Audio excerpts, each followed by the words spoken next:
CLPನಲ್ಲಿ ಶಾಸಕರು ತಮ್ಮ ಅಭಿಪ್ರಾಯಗಳನ್ನು ಹೇಳಿದರು. ನಾರಾಯಣಸ್ವಾಮಿಯವರು ನನ್ನ ಆತ್ಮೀಯ ಸ್ನೇಹಿತರು. ನಾನು ಅವ್ರ ಮಗಳು ಮದುವೆ ಕೂಡ ಹೋಗಿದ್ದೆ.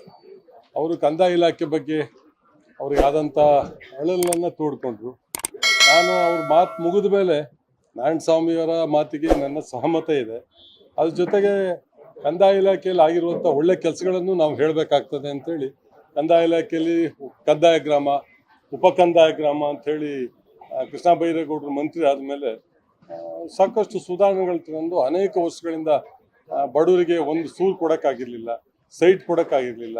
ಅದನ್ನು ಕಂದಾಯ ಗ್ರಾಮ, ಉಪಕಂದಾಯ ಗ್ರಾಮ ಅಂಥೇಳಿ ಇವತ್ತು ಸುಮಾರು 3.25 ಲಕ್ಷ ಜನರಿಗೆ ಈ ವರ್ಷದಲ್ಲಿ ಹಕ್ಕುಪತ್ರ ಕೊಡುವಂಥ ಒಂದು ಒಳ್ಳೆ ಕೆಲಸ ಮಾಡಿದ್ದಾರೆ.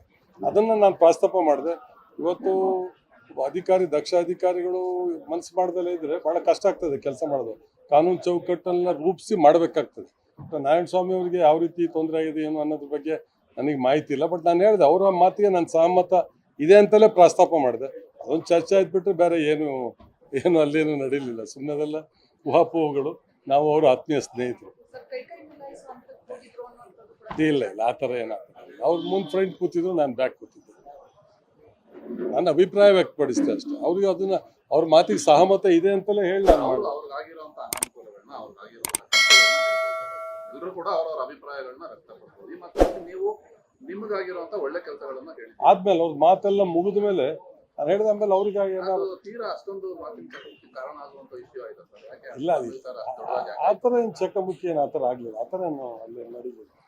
ಆಮೇಲೆ ನಾನು ಅವ್ರಿಗೆ ಮಾತಿಗೆ ಸಹಮತ ಅಂತಲೇ ಹೇಳಿದೆ. ಆಮೇಲೆ ಅದಕ್ಕೆ ನಾನು ಪೂರಕವಾಗಿ ಮುಖ್ಯಮಂತ್ರಿಗಳು ಇದ್ದಾರೆ, ಕಂದಾಯ ಸಚಿವರು ಇದ್ದಾರೆ, ಅವರೊಂದು ಕೂತು ಬಗೆಹರಿಸ್ಕೋಬಹುದು. ಮುಖ್ಯಮಂತ್ರಿಗಳ ಮನೆಗೆ ಹೋಗಿ ಅನ್ನೋ ವಿಚಾರವನ್ನು ಪ್ರಸ್ತಾಪ ಮಾಡದೆ ಬಿಟ್ಟರೆ ಬೇರೆ ಏನಿಲ್ಲ. ಧನ್ಯವಾದ. ಲೇಟೆಸ್ಟ್ ಹಾಗೂ ಇಂಟ್ರೆಸ್ಟಿಂಗ್ ಸುದ್ದಿಗಳಿಗಾಗಿ ಬಾಸ್ ಟಿವಿ ಕನ್ನಡ ಚಾನೆಲ್ನ ಸಬ್ಸ್ಕ್ರೈಬ್ ಮಾಡಿ.